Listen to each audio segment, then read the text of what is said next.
Bismillahirrahmanirrahim.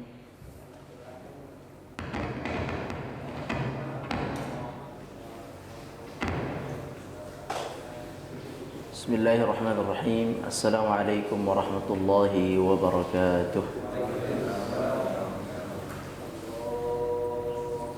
Alhamdulillahi rabbil alamin. Nahmaduhu wa nasta'inuhu wa nastaghfiruh. Wa na'udzu billahi min shururi anfusina wa min sayyiati a'malina. Man yahdihillahu fala mudilla lahu wa man yudlil fala hadiya lahu. أشهد أن لا إله إلا الله وحده لا شريك له وأشهد أن محمدا عبده ورسوله لا نبي بعده اللهم صل وسلم وبارك على نبينا محمد وعلى آله وصحبه أجمعين.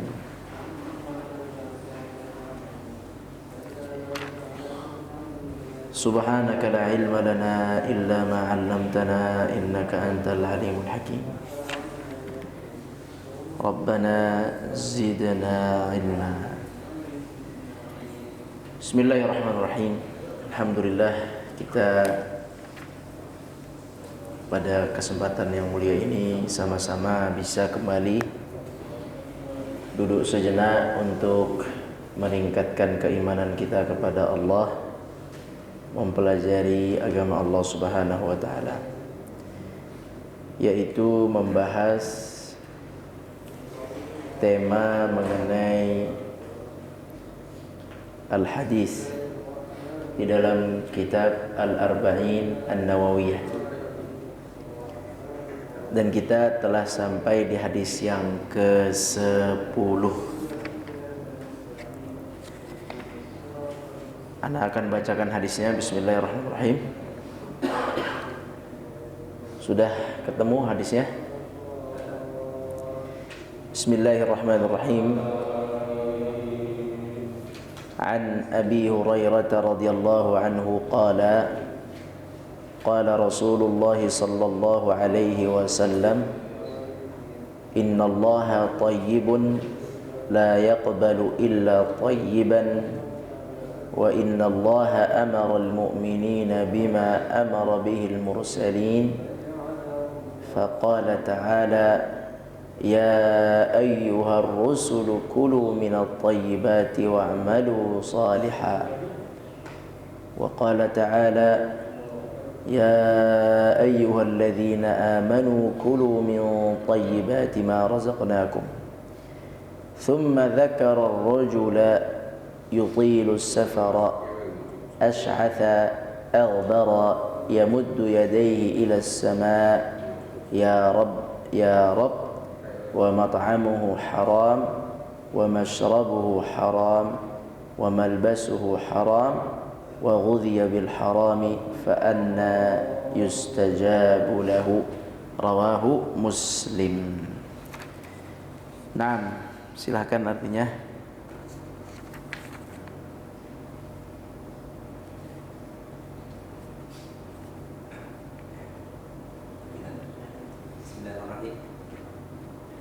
Dari Abu Hurairah radhiyallahu anhu, ia berkata, Rasulullah sallallahu alaihi wasallam bersabda, sesungguhnya Allah Ta'ala itu baik, tidak menerima kecuali yang baik.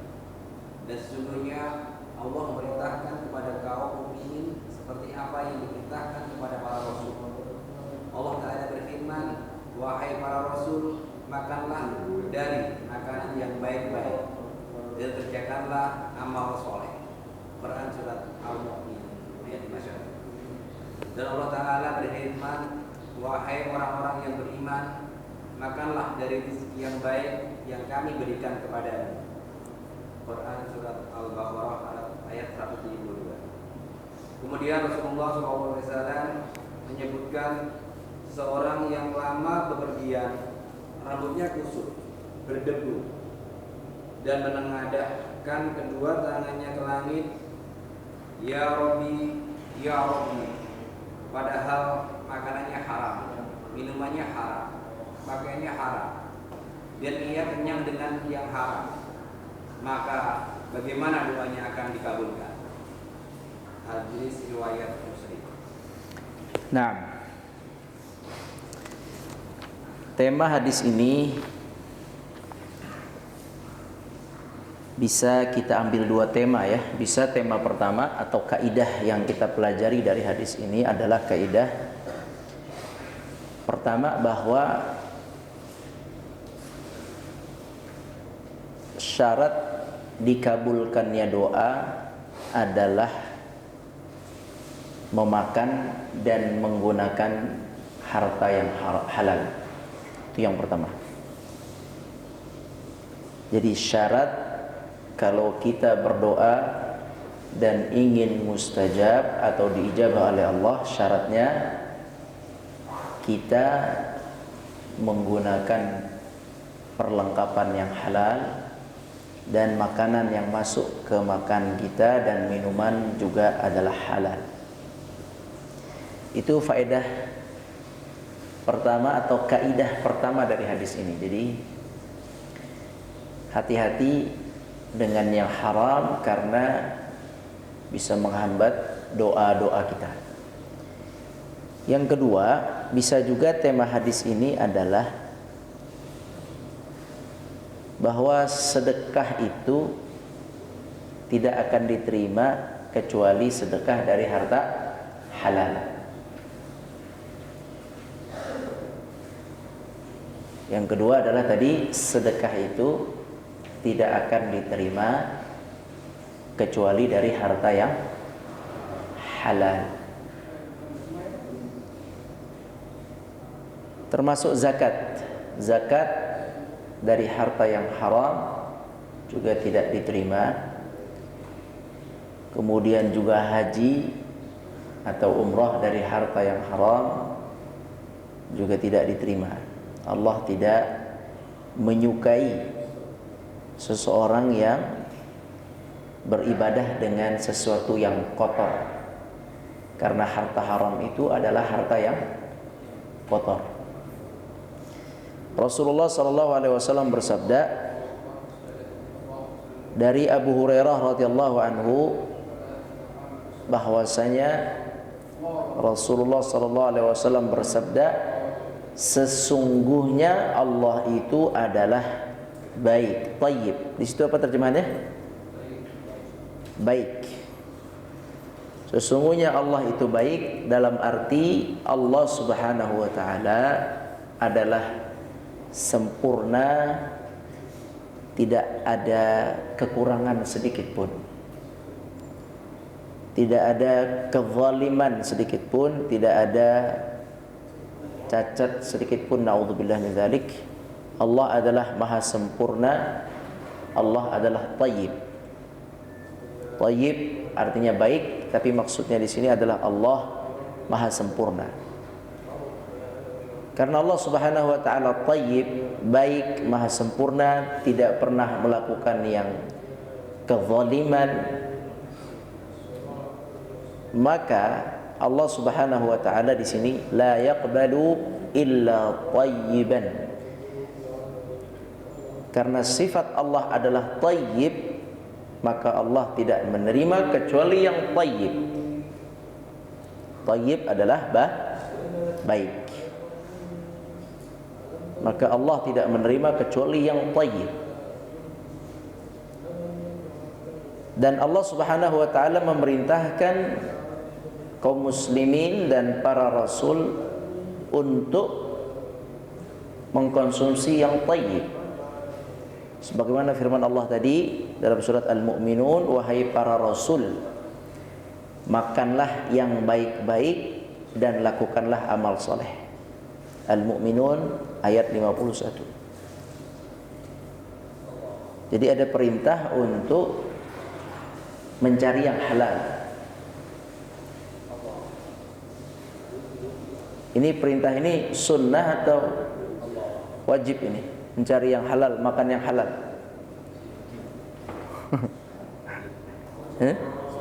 Sunnah memakan yang halal atau wajib makan yang halal? Kalau sunnah boleh makan yang haram. Wajib. Perintah di sini perintah wajib. Kulu minat thayyibat, makanlah dari yang thayyib. Kata thayyib di sini maknanya halal. Terjemahnya pada situ, makanlah dari yang baik. Maksudnya di antara baik itu adalah halal. Maksudnya adalah halal. Wa'malu salihah, dan amalkan amalan saleh. Kemudian Allah berfirman dalam surat Al-Baqarah 172, wahai orang-orang yang beriman. Lihat di situ di ayat yang di atas Al-Mu'minun, perintahnya kepada siapa?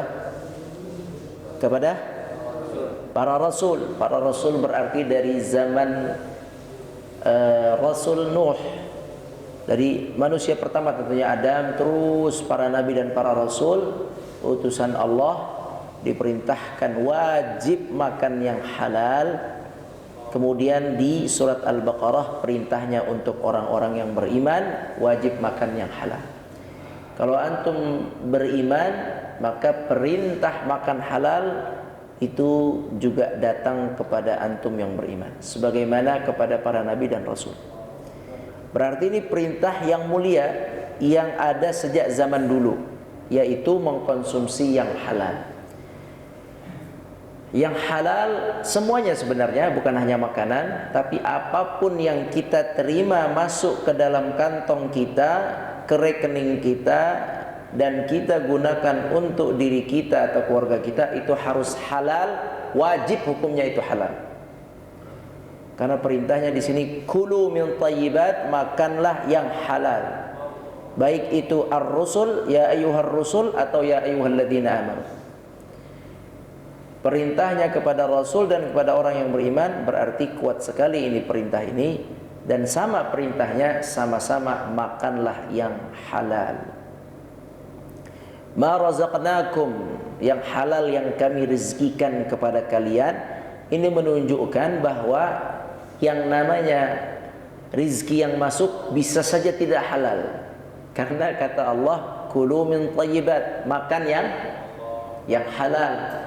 Bisa saja seseorang itu mendapatkan sesuatu yang tidak halal. Kalau ada yang tidak halal, di sini perintahnya ditinggalkan, tapi diambil yang halal. Kemudian mencontohkan, Nabi SAW mencontohkan di sini contoh akibat orang yang tidak mengikuti perintah konsumsi halal. Contoh orang yang sengaja melanggar, tidak mau mengikuti perintah mengkonsumsi yang halal. Apa contohnya? Disebutkan oleh Nabi SAW seseorang yang musafir. Musafir, dalam riwayat ini ada penjelasan bahwa orang ini mau pergi haji berjalan dengan kendaraan kaki, pakai kaki, pakai unta, bukan pakai pesawat zaman dulu. Ya, jadi dia ingin pergi perjalanan yang panjang. Dalam riwayat ada penjelasan haji, mau haji. Sampai karena dia lewat perjalanan yang sangat panjang, maka rambutnya itu lecek rambutnya. Wajarlah. Jadi atau sorban, biasa mereka menutup kepala di gurun itu supaya tidak terkena pasir atau angin yang membawa serpihan pasir. Kalau sudah lebat anginnya itu pengalaman anak, itu debu itu masuk, dan debunya itu bukan debu saja tapi sampai pasir, benar-benar kelihatan di halaman rumah, atau kalau jendela antum ada celah masuk itu pasir-pasir tipis itu masuk, bukan hanya debu, sampai naik ke atas itunya, pasirnya itu kalau sudah sedang kencang sekali angin. Nah, jadi biasanya para musafir ini menggunakan tutup kepala atau rambutnya ini sudah berantakan. Aghbara itu penuh debu. Ya, bajunya semua banyak debunya, banyak pasir-pasirnya. Sebab apa? Perjalanan panjang, jauh. Nah, ini dua sifat ini musafir, satu musafir dan sifat orang yang lecek, ya. Lecek rambut dan pakaiannya kotor, maksudnya orang fakir. Dua sifat ini, orang yang musafir atau orang yang dalam keadaan miskin. Musafir itu walaupun kaya, zaman dulu nih, anak cerita zaman dulu. Musafir walaupun kaya, dia kalau safar tetap aja terbatas. Bajunya terbatas, makanan terbatas, juga fasilitas terbatas karena berjalan kaki zaman dulu. Makanya orang musafir itu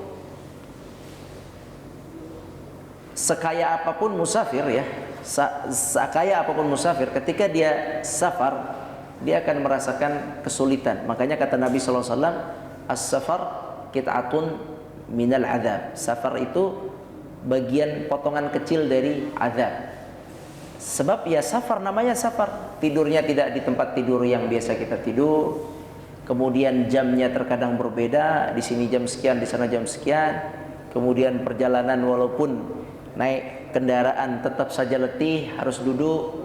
Kemudian waktu kita berkejar dengan waktu, makanan harus disiapkan, dicari. Jadi yang namanya safar itu tetap saja, walaupun dia adalah orang yang mampu, yang kaya, tetap saja safar itu membuat keadaan manusia itu letih dan lecek, ya, apalagi zaman dulu. Nah, dua sifat ini, sifat safar, satu sifat safar, yang kedua sifat miskin. Ini adalah dua sifat di mana kalau Allah Subhanahu wa taala, di mana kalau dia berdoa, orang ini, orang musafir, maka mustajab. Ya. Musafir kalau berdoa apa? Mustajab. Karena ada hadis Nabi SAW, semua tahu ya. Kata Nabi SAW, ada tiga, thalatha da'wat mustajabat. Ada tiga doa yang tidak ditalak, tidak ditolak. Apa itu? Da'watul mazlumi wa da'watul musafiri wa da'watul walidi liwaladi. Ada tiga doa yang tidak tertolak. Doa orang yang dizalimi, ya kan? Doa musafir dan doa orang tua untuk anaknya. Gitu ya. Apa yang pertama? Tidak dizalimi. Orang yang satu, yang kedua musafir, yang ketiga doa ayah kepada anak atau ibu kepada anak. Itu mustajab insyaallah. Cepat lambat mustajab sesuai dengan syarat dan ketentuan. Tentu ada syarat dan ketentuan. Berarti orang ini musafir harusnya mustajab karena dia musafir tadi. Bahkan di sini safarnya panjang, yutilus safar, panjang. Kemudian yang kedua, dia sifatnya tadi adalah rambut dan pakaian sudah kotor. Rambut lecek, pakaian kotor. Ini juga ada hadis Nabi SAW. Kata Nabi SAW, rubba ash'ath aghbar. Ya, banyak orang-orang yang lecek rambutnya, kemudian juga orang-orang yang berdebu, orang miskin ya. Madfu'un bil abwab. Banyak orang yang enggak suka sama dia saking kotor. Kelihatannya tuh kayaknya rendah, kecil, lecek, orang enggak suka. Madfu'ul abwab. Apa namanya? Ditolak-tolakin, orang mengecilkannya. Minta tolong sana ditolak, datang sana ditolak. Pokoknya orang menjauhinya, tidak mau membantunya. Lau aqsama 'ala Allahi la abarrahu. Kalau orang itu ya bersumpah, yakni berdoa kepada Allah, la abarrahu, pasti mustajab. Hati-hati ya itu. Jadi ada juga peluang mustajab bagi orang yang dikucilkan, miskin, nampaknya buruk, ya, dikucilkan oleh hamba Allah yang lain lah, terkucilkan, hati-hati. Maka dia punya suatu kelebihan dari Allah, kalau dia minta diijabah, atau kalau dia berdoa diijabah. Nah ini mungkin kita nggak tahu informasi ini. Jadi antum jangan selalu memandang orang-orang yang mulia, bajunya bagus, mobilnya bagus, motornya bagus, jabatannya bagus, pepet deket-deketin, tempelin. Biar disayang, ya kan? Biar disayang, biar dapat A dapat B. Tapi belum tentu dia mustajab doanya di hadapan Allah. Justru orang yang mustajab doanya itu orang yang dikucilkan oleh hamba-hamba Allah, yang terlihat dari sisi manusia nggak ada nilainya, ternyata di sisi Allah dia punya sebuah simpanan mustajab. Termasuk hadis Nabi SAW, kata Nabi SAW, ingat ini, taruh di benak kita, dalam hidup kita. Kata Nabi, innama tunsaruna wa turzaquna bidu'afaikum. Sesungguhnya kalian itu dibantu oleh Allah, kalian diberi rizki oleh Allah, sebab kalian membantu orang-orang dhaif, du'afa di antara kalian. Du'afa atau du'afa? Du'afa apa? Fakir, miskin, nggak mampu. Fakir atau miskin. Kalian itu dibantu oleh Allah. Satu, yang kedua diberi rizqi bi du'afaikum. Sebab kalian menolong orang-orang tidak mampu di antara kalian. Berarti ciri khas yang dimiliki oleh musafir tadi, ciri khas orang yang harusnya mustajab. Bisa dipahami ya? Satu, dia musafir. Yang kedua, dia buluk lecek tadi. Buluk lecek itu sifat mustajab, sifat punya mustajab. Miskin, fakir. Orang fakir miskin tuh doanya Masya Allah. Makanya kita diperintahkan untuk memberikan bantuan kepada mereka, karena doa-doa mereka mustajab. Kemudian juga ada hadis lain dari Nabi SAW yang tadi dijelaskan bahwa betapa banyak orang yang lecek bajunya atau kotor bajunya, lecek rambutnya, disingkirkan oleh banyak manusia jika berdoa mustajab. Itu ya. Nah, dari sini seharusnya orang yang diceritakan Nabi dalam hadis ini harusnya mustajab. Sebab ada dua syarat terkumpul. Syarat pertama apa? Syarat kedua apa? Lecek, lusuh, miskin. Mungkin dia tidak miskin, tapi tadi karena safar, orang safar terjadi lecek juga. Tadi Anda sampaikan, orang safar sekaya apapun tetap aja musafir. Tetap aja dia akan mau pulang, tetap aja dia di safar tuh terbatas kekayaannya, ya kan? Maka dia punya dua syarat ini. Dan hati-hati juga dengan orang miskin ya. Anda tambahkan lagi, ada hadis lagi tentang orang-orang yang miskin. Kata Nabi SAW, thalathatun min ahlil jannah. Ada 3 ahli surga. Salah satunya rajulun ma'dumun afifun dzu'iyan. Salah satu nih orang ahlul jannah, lihat ya, hati-hati itu. Ahlul jannah rajulun ma'dum, miskin, ini fakir, tidak punya apa-apa, fakir. Afif, enggak minta-minta, dzu'iyal, punya keluarga. Miskin, punya keluarga, tidak minta. Ahlul jannah. Hadis Muslim ada. Maka kalau antum perhatikan di sini, berarti orang yang fakir, yang miskin itu memiliki kedekatan dengan Allah sebenarnya lebih dekat daripada aghnia fuqara, daripada orang-orang kaya. Sebab rizkinya ditahan kan sama Allah. Iya enggak? Yang menetapkan rizki siapa? Wallahu yaqbidu wa yabsut. Allah yang menahan rizki dan meluaskan rizki. Jadi ganjaran bagi orang yang rizkinya sempit nih di dunia ini, udah kerja mati-matian, istilahnya banting tulang, ya, istilahnya keringat darah, dapatnya segitu-gitu aja, ya, sampai pensiun, sampai mau mati begitu aja, rizkinya miskin terus takdirnya. Nah, orang miskin ini secara kasih sayang Allah, mereka punya sesuatu yang lebih dari Allah Azza wa Jalla. Pertama, mustajab doanya seandainya dia berdoa. Yang kedua, dia itu kalau ikut aja ibadah fardu dijalani dengan baik, tidak zalim saja, tidak minta-minta saja, dia bertahan dengan kemiskinannya, sabar, kata Nabi, ahlul jannah. Jadi lewat miskinnya dia bisa masuk surga. Yang kaya ada lagi ntar bab kaya. Kaya bisa masuk surga, tapi kebanyakan orang kaya justru terlena. Orang kaya kebanyakan terlena. Kata Allah Subhanahu wa taala, "Kalla innal insana la yatgha ar-ra'ahu istaghna."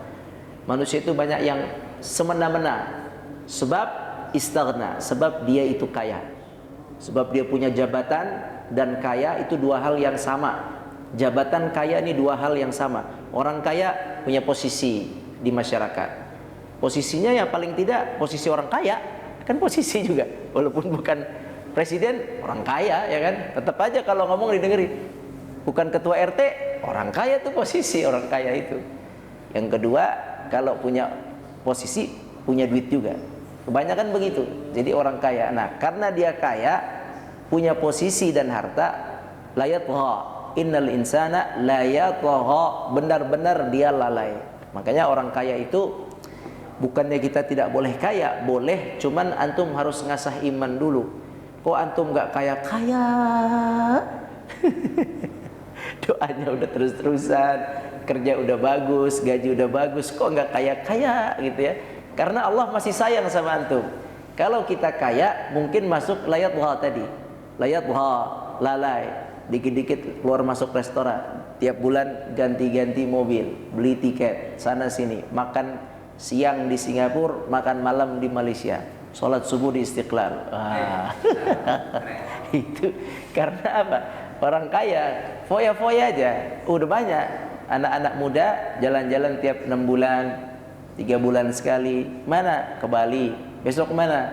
Ke Madura. Besok mana? NTB, Flores, mana-mana lah, Aceh. Untuk apa? Untuk masuk Instagram saja, ya. Artinya gini, artinya kaya itu bisa menjadi peluang masuk surga. Ada hadis mengenai itu banyak. Tapi banyak orang kaya itu banyak lalai daripada taat. Orang fakir itu punya kesempatan masuk surga dengan kesabaran atas kefakirannya. Baik, maka jika kita dalam keadaan rizki yang pas, sabar aja. Alhamdulillah. Nah, orang ini punya dua ciri mustajab, musafir dan lecek tadi, miskin. Lecek sebab dia di perjalanan.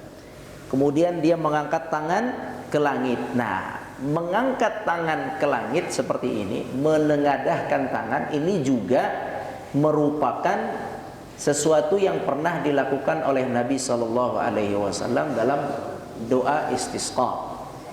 Kemudian juga para ahli ilmu, para ulama, barang siapa yang berdoa dengan doa kunut, dianjurkan juga mengangkat tangan.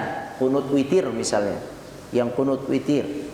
Atau mungkin ada sebagian kaum muslimin kunut subuh, itu kunut mengangkat tangan. Tapi kunut yang paling sahih, yang tidak dipermasalahkan oleh ulama, disepakati itu kunut witir. Ramadan khususnya 10 malam terakhir kunut. Nah, kunut itu mengangkat tangan seperti ini. Kemudian juga ada hadis Nabi SAW, sesungguhnya Allah Subhanahu wa taala malu ya, malu apabila ada hambanya yang mengangkat kedua tangan kemudian tidak diijabah ya. Baik, hadis itu walaupun dhaif, ya sebagian mengatakan hadis itu dhaif, tapi sebenarnya hadis itu sudah disepakati oleh para ulama bahwa sunnah mengangkat tangan dalam berdoa. Tapi tidak semua doa, masyayikh.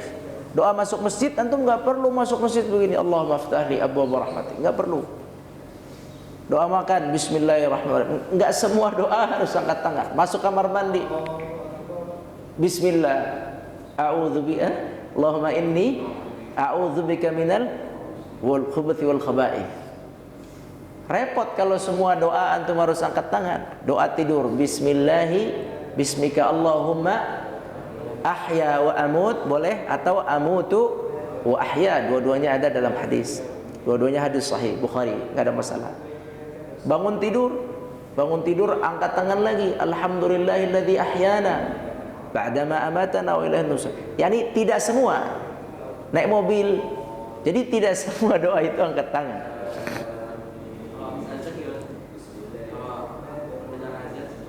Doa habis azan juga sebenarnya nggak perlu, tinggal baca Allahumma asyhadu an la ilaha illallah wa asyhadu anna Muhammadan abduhu wa rasuluh. Apa tadi?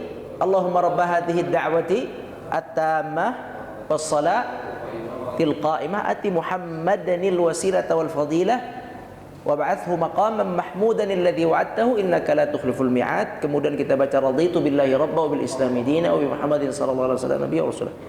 Itu enggak perlu angkat tangan. Ya. Jadi syariat angkat tangan itu pada permintaan-permintaan yang kita minta khusus. Untuk salat tahajud ada hajat doa, silakan angkat tangan. Seperti itu. Atau antum ada sesuatu kita berdoa bersama, itu dilakukan Nabi SAW berdoa setelah Nabi pernah berdoa bersama para sahabat setelah perang Uhud. Perang Uhud selesai, Nabi SAW menghadap ke arah kiblat, mengangkat tangan ke arah langit, yakni kemudian Nabi berdoa dengan doa yang cukup panjang. Allahumma antal basitu la muqbida ma basatta. Ada agak panjang doanya. Perang Uhud. Jadi boleh kita berdoa.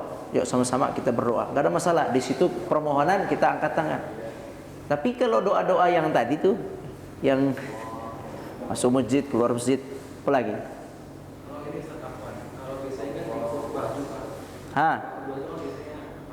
Khatib.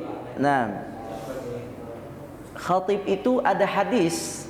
Masalah tata cara khatib berdoa itu ada hadis. Hadisnya adalah dari sahabat, ana lupa namanya, tapi hadis Muslim. Saat itu pimpinan Muslim, khalifah, dulu khalifah, bukan khalifah, maaf, raja. Karena khalifah itu hanya 4, Abu Bakar, Umar, Utsman, Ali. Sisanya raja. Kerajaan Islam, Bani Umayyah, ana lupa nama pimpinannya, Marwan kalau nggak salah. Kalau nggak salah. Beliau radhiyallahu anhu khutbah, angkat tangan begini. Kemudian ada salah satu sahabat yang hidup bersama Nabi, langsung di tempat itu juga, di masjid itu juga langsung mengatakan, Allah mencela tangannya itu, semoga tidak diberkahi Allah dua tangan yang diangkat ini. Sambil nunjuk ke khatib, padahal sedang jadi khatib, sedang doa. Terus beliau mengatakan, sesungguhnya saya melihat Rasulullah SAW ketika doa dalam khutbah, beliau begini, khusus untuk khatib, begini. Apa namanya ini? Begini. Jadi, Allahumma ighfir lana wa liwalidayna warhamhuma kama rabbayana shighara, begitu. Maka dianjurkan bagi al-imam atau khatib ketika khutbah doanya begini tangannya. Bukan begini. Berdasarkan hadis itu. Itu adalah cara yang terbaik. Tapi kalau antum melihat fikih, dalam buku-buku fikih ada pembolehan khatib angkat tangan. Tapi wallahu alam, sejauh yang anda tahu lebih tepat melakukannya ini. Ini lebih tepat berdasarkan hadis tadi. Jelas hadisnya, anjurannya jelas. Tapi kalau angkat tangan di khutbah Jumat tidak ada penjelasan khusus, penjelasan umum.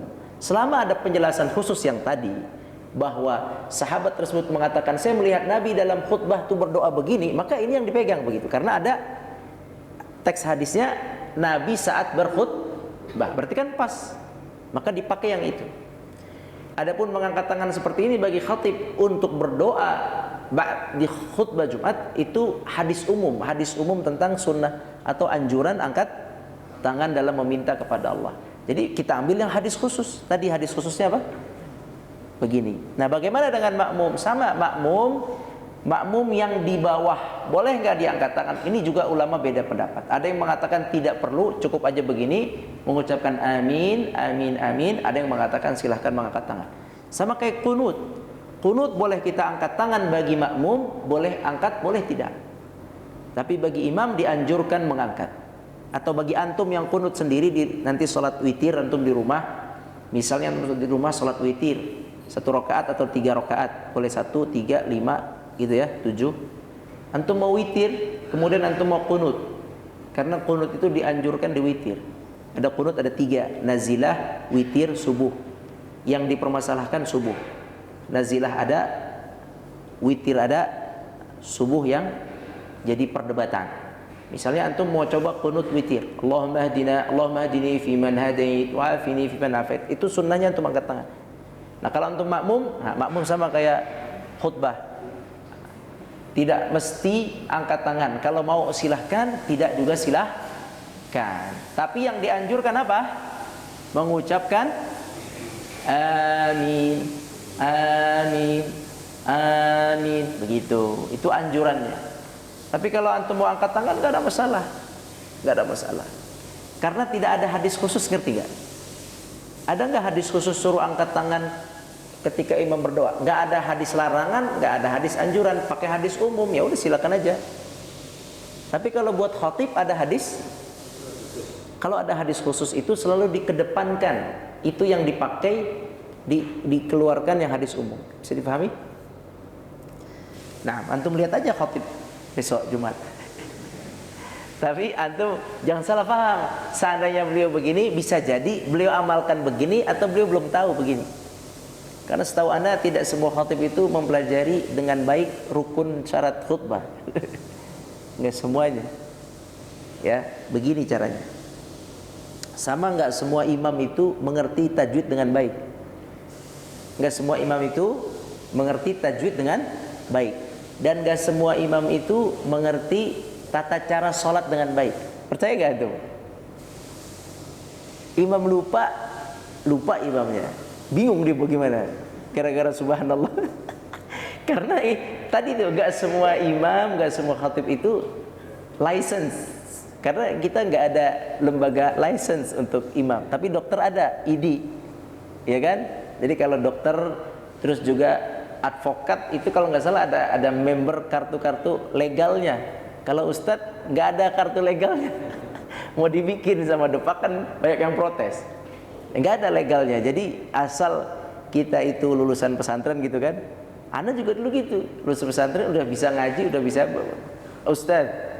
Nah, Anda belum paham, suruh khutbah Jumat kan gitu. Bisa aja khutbah Jumat. Suruh ngimam gitu. Tapi ternyata ada hal yang perlu dipelajari. Khutbah Jumat, khutbah Id, itu ada perlu dipelajari. Ya nggak banyak, tapi kan perlu ditahu. Seperti tadi ini, doa itu begini. Nah, baik.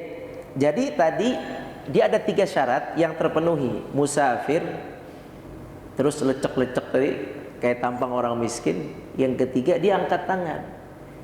Artinya nih 3 keadaan harusnya mustajab lah insya Allah.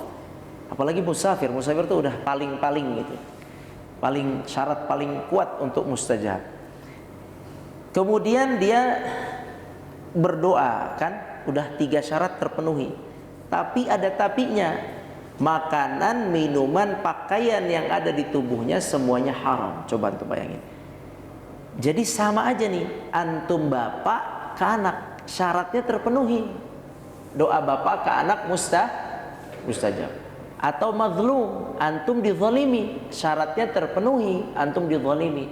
Tapi orang yang dizalimi atau bapak ke anak yang harusnya mustajab, syarat terpenuhi, ditutup dengan makanan dan minuman dan pakaian yang haram. Atau salah satunya, makanannya saja yang haram, makanan minuman 1 paket, atau bajunya saja yang haram. Terhalang. terhalang.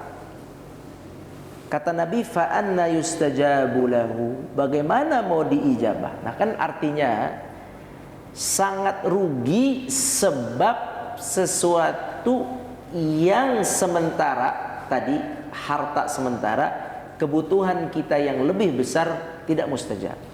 Kebutuhan kita yang lebih besar adalah kita minta pertolongan kepada Allah. Antum gak butuh doa-doa kepada Allah, la yumkin.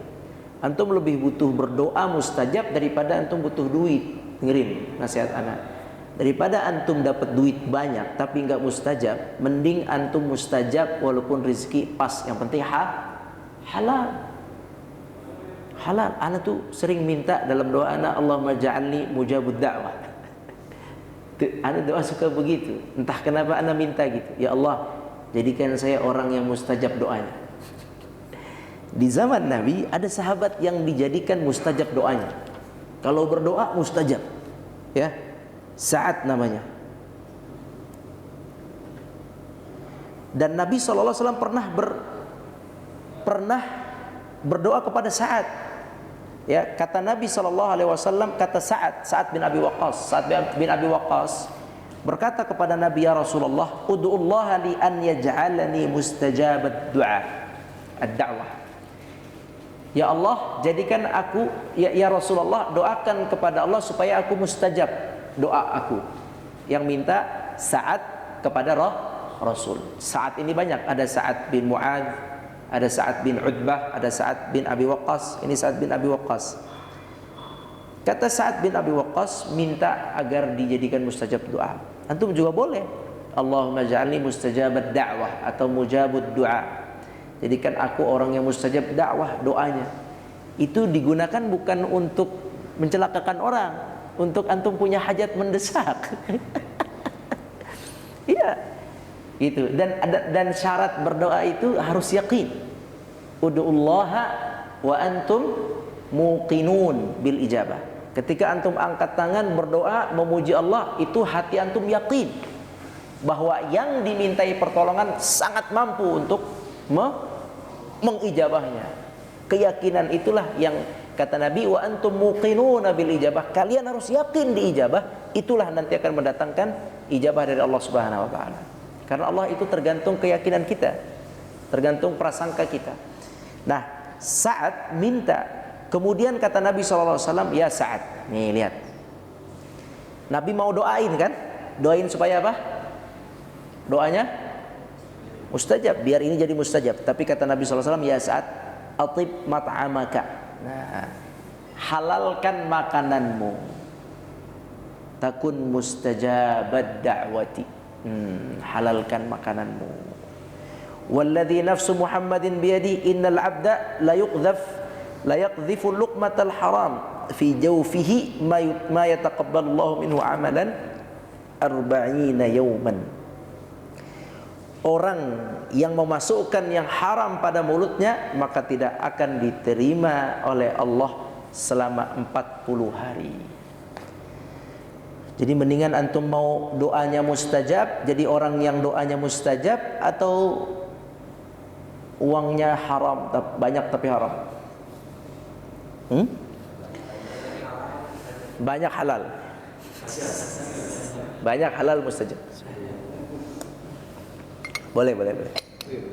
Karena Allah Maha Kaya, boleh juga minta kayak gitu.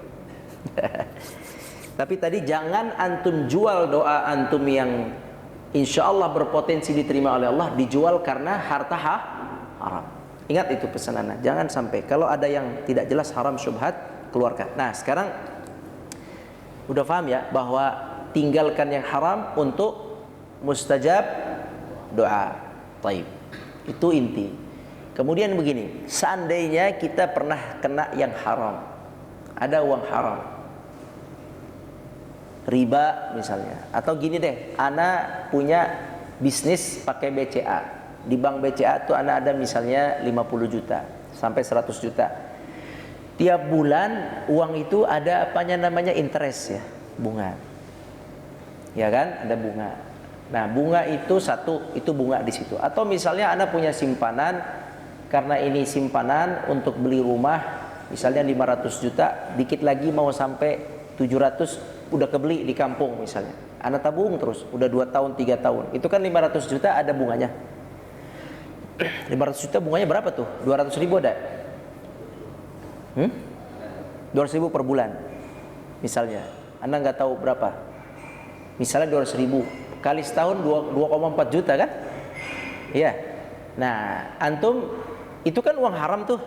Kalau yang pokok sih nggak haram. Yang antum taruh di bank BCA, di bank Mandiri, di bank BRI yang pokok tuh kagak ada haramnya. Itu uang antum di situ.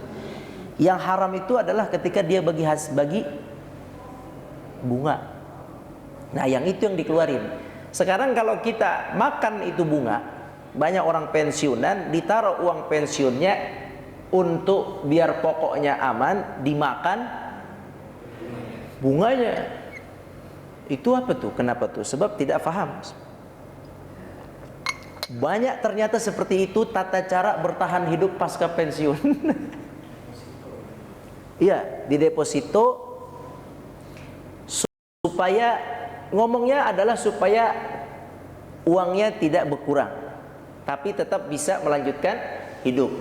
Maka yang dimakan adalah bunganya. Bunga itu haram, udah kesepakatan para ulama. Kalau ada 1-2 pendapat yang mengatakan bunga tidak haram, itu syadz, pendapat yang dijauhi oleh kebanyakan ulama.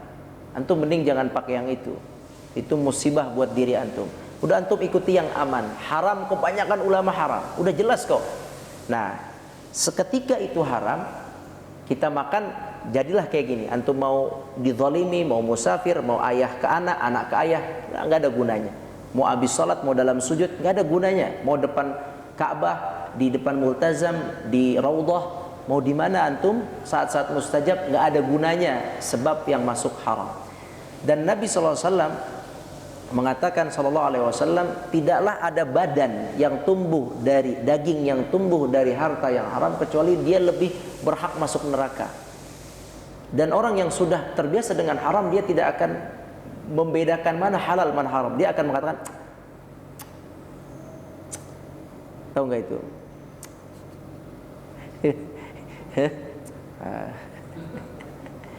Bahkan orang yang biasa makan haram, dia minta ridha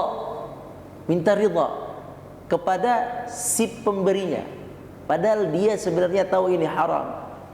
Pak, redo ya Pak, ente udah tahu haram, minta redo aneh gitu ya. Dia udah tahu ini sebenarnya nggak boleh. Redo nggak Pak? Reda redo. Begitu. Ya, akhirnya kalau kita baik, ya udahlah Pak, saya sedekah. Karena kalau Anda bilang ente ini haram, ente ambil, begitu dah pokoknya. Jadi dia mencari jalan supaya uang itu menjadi halal. Tapi sebenarnya tidak juga, tidak akan halal. Haram ya haram saja. Nah, bagaimana kalau ada uang haram di tabungan kita? Berarti uang 2,4 tadi dikeluarin, boleh kasih anak yatim, boleh kasih fakir miskin. Dulu fatwanya tidak boleh dikasih manusia, hanya boleh ke fisik, bangunan, masjid, jalanan dulu, karena uang haram. Sekarang fatwanya karena orang Islam banyak fakir miskin, fatwanya udah boleh dikasih fakir miskin. Siapa fakir miskin? Ponakan kita boleh, tetangga boleh, paman boleh. Jangan bilang uang riba, kasih aja. Nah, itu uang itu tidak dinilai sedekah, paham? Tidak dinilai? Tidak. Tapi dinilai apa? Dinilai membersihkan diri dari yang haram. Pahalanya pahala membersihkan diri dari yang haram, bukan pahala sedekah. Nggak ada hitungan pahala sedekah di situ. Sebab uangnya uang haram. Antum nggak diterima kalau niat sedekah. Bangun masjid ke apa ke, orang nggak tahu antum pakai itu. Wallahi nggak akan diterima oleh Allah. Apalagi antum niatnya sedekah. Jadi yang harus diniatin kalau bayar riba, ngeluarin riba itu adalah mengeluarkan yang haram. Takhallus, bahasa agamanya takhallus, melepas diri dari yang haram. Nah, melepas diri dari yang haram itu ada pahala sendiri, tapi tidak sama dengan pahala sedekah. Sedekah tentu lebih afdal. Bisa difahami? Kalau ada minus sekarang Pak. kalau minus berarti tabungannya cuma 100.000. Bersyukur dari Bersyukur. Kalau minus 5 juta ke bawah ya, 5 juta ke bawah. 10 juta pas-pasan kali ya.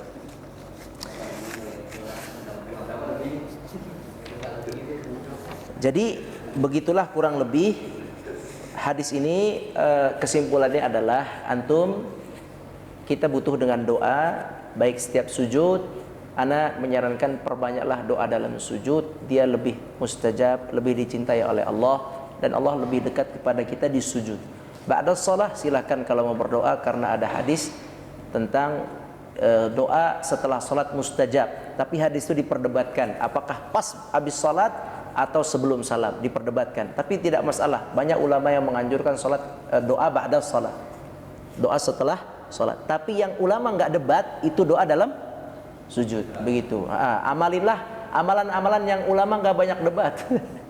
Karena kalau ulama tidak banyak perdebatan, berarti hadisnya jelas pas begitu, maka tidak akan banyak perdebatan biasanya.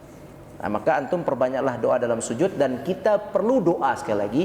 Maka jangan cacati doa-doa kita hanya sebab harta-harta yang haram atau syubhat. Dapat, keluarkan. Dan Allah Maha Kaya.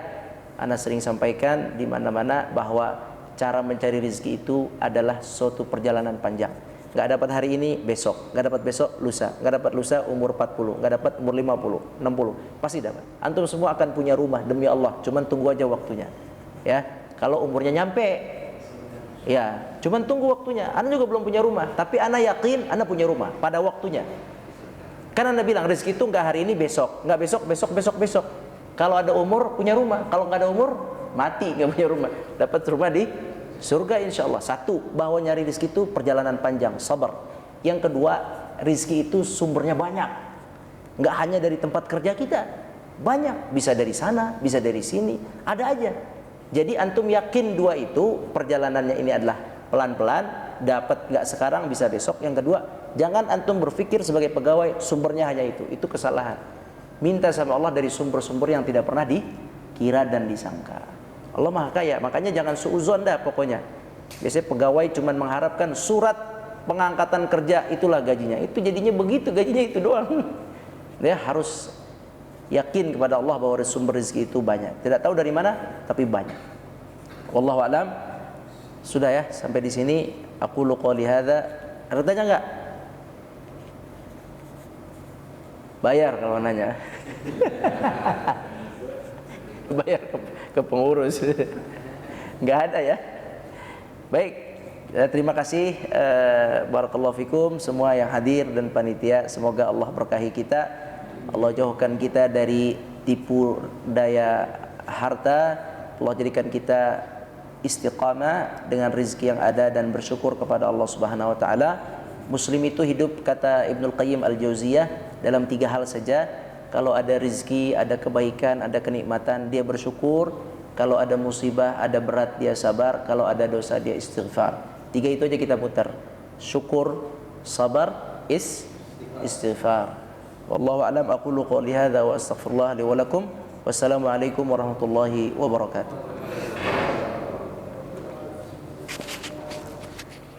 Subhanakallahumma bihamdika asyhadu an la ilaha illa anta